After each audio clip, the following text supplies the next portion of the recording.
my fiance and I moved in together, which has now destroyed romantic comedies for me. Forever. Because all romantic comedies are about some uptight OCD guy with me, and then he moves in with a crazy girl. She's fucking crazy. But it's always this safe PG-13 version of crazy, you know, like, she's got a ferret on a leash, and she keeps her record albums in an orange crate. She's fucking nuts. I dated crazy. That's not crazy, all right? Crazy is they're awake at 3 a.m. carving your initials on their forearm with a bobby pin. You're like, the fuck are you doing? This way I can come when you punch me. Oh, God. Okay. Hey. We're going to Denny's, and bring your stuff, because you're not coming back. A lot of my ex-girlfriends have had the long breakfast. But in the movie, it's always the fucking uptight guy moves in with a crazy girl, and then she loosens him up and teaches him how to live. All right, and it's a comedy. But in real life, that's a tense David Fincher suspense film. It's not fun, because I'm like the most OCD motherfucker on the planet, and my girlfriend's like, throw it on the floor, the goblins will pick it up. So then you can't put a bouncing Motown song over me, and this has happened 5 times now, refolding the towels at 2 in the morning, because you didn't fucking fold them right. I'm literally planning to kill her or break up with her because of the fact, that's not a funny comedy scene. I'm like, you fucking bitch, fold these sugar pie, honey bunch, I can stab you in the eye. You know how to love you. Fucking brown-eyed girl over me rearranging all the labels on the cans and the do do do do do do do. Fucking bitch, put these forward. Do do do do do do do do. Fucking sad. And I'm so sick of the non-committal Hollywood movie title, you know, like this, Along Came Polly, something's gotta give, or feeling sorta kinda. Fucking give me a title that tells me what the guy, that's the title's way of going, I ain't got nothing to do with this, don't even drag me into this bullshit. You know what the greatest movie title ever was? Texas Chainsaw Massacre. You know why? Because when you hear that title, even if you haven't seen that movie, you just saw it. Because in your head, you had to see a movie. When you heard those words, Texas, oh, this can't be good. And Chainsaw, oh my goodness. Massacre, holy shit! I gotta go see that. Give a movie a title like Ghost Rape or Alabama Puppy Fuck. I don't care. It doesn't even need to be what the movie about. Can you imagine like a romantic comedy? It's like 2 young people walking through the fall leaves in New York, and it just says Alabama Puppy Fuck. And we should go see that. Oh my God. I think somebody went nuts. Somebody went stone cold crazy. So, what night of Hanukkah is this? 3? Yeah. This is the Ivory night? What's the night? What's the gift? No? All right. This is the Queen's greatest hits night, right? Where you give that as a present? No? All right. She does? I don't know a lot about religion. Is this where you dress up and get the candy? I have Christmas coming up, Christmas sucks. That's the worst holiday. Here's the thing. Everyone is all obsessed about, at Christmas you gotta get together with your family and have it. Christmas, it's the rainiest, coldest, snowiest, most miserable time of the year, and that's when you're compelled to go to airports and train stations and travel and be with your family and just go through this fucking Leo Tolstoy struggle just to get home, and it's for nothing, just to sit with people that you kind of don't really care about all that much. Let's admit it. Christmas should be about survival and strength. Christmas Day, everyone should be forced to spend it alone with a loaded pistol, a bottle of Jameson's, and any random Velvet Underground album, right? And you have to finish the Jameson's, listen to the Velvet Underground album, and if you don't fucking kill yourself, Then you get to visit your family in the spring when it's warm and travel isn't a hassle. But Christmas Day should be spent alone so we can weed out the fucking weak. Because it's the needy people that fuck everything up. It's the needy assholes that are like, we've all got to get together and have Secret Santa and bang, bang, bang. And they make holiday celebrations fucking miserable. So if those people would just kill themselves, then Christmas would be awesome. All right, maybe I lost some of you on that, but that's the fucking plan.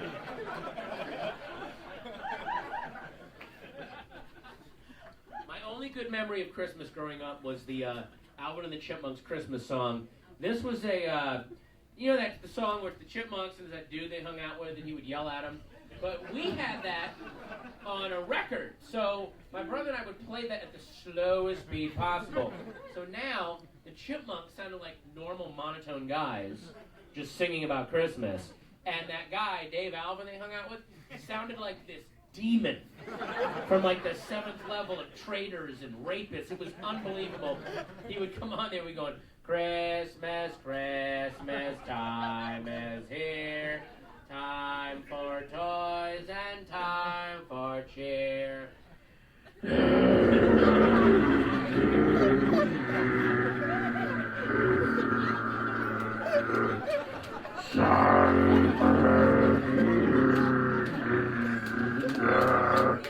Thank you.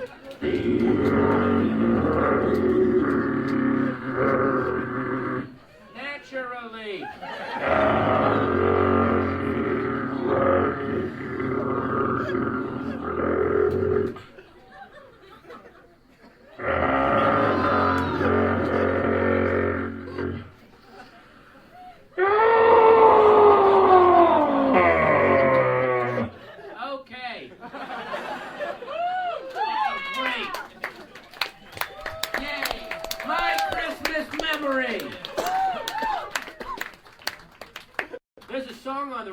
Because it's Christmas time, and maybe you little indie motherfuckers are so lucky you haven't heard this. Because this is on all your light rock stations.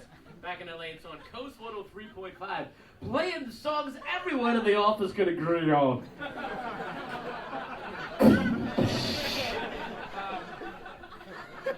It's a song by a group called New Song, and it's called Christmas Shoes. And it is the most evil, disturbing.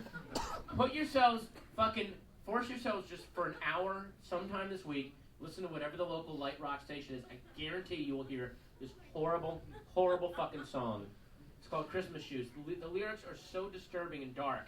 And it's by a group called New Song. They're like a light Christian rock group. And like all light Christian rock groups, the lead singer is still very concerned with getting laid. Like, even though I'm in a light Christian rock group, he sings like the first lyric is, as he comes out, he goes, "It was almost Christmas time." He's like one of those kind of singers, you know, where it's like, I'm singing about Jesus, but I'll still give you the pipe. You know what I mean? Like, I've got the fucking, I have the hose. I've got it. Like, and you know, all his songs are like, and she named the pony Jesus. All right, shut the, all right, please. So, the first verse is, "It was almost Christmas time. There I stood in another line, trying to buy that last gift or two, not really in the Christmas mood." So the guy's Christmas shopping, he's a little grumpy. All right? He's a little grumpy, all right? Then the next verse is, "Standing right in front of me was a little boy waiting anxiously, running around like little boys do, and in his hand he held," and he goes, "a pair of shoes." So the kid's holding a pair of shoes. And you're already starting to go, oh, this is not going to be good. So then the guy goes, he was, hang on.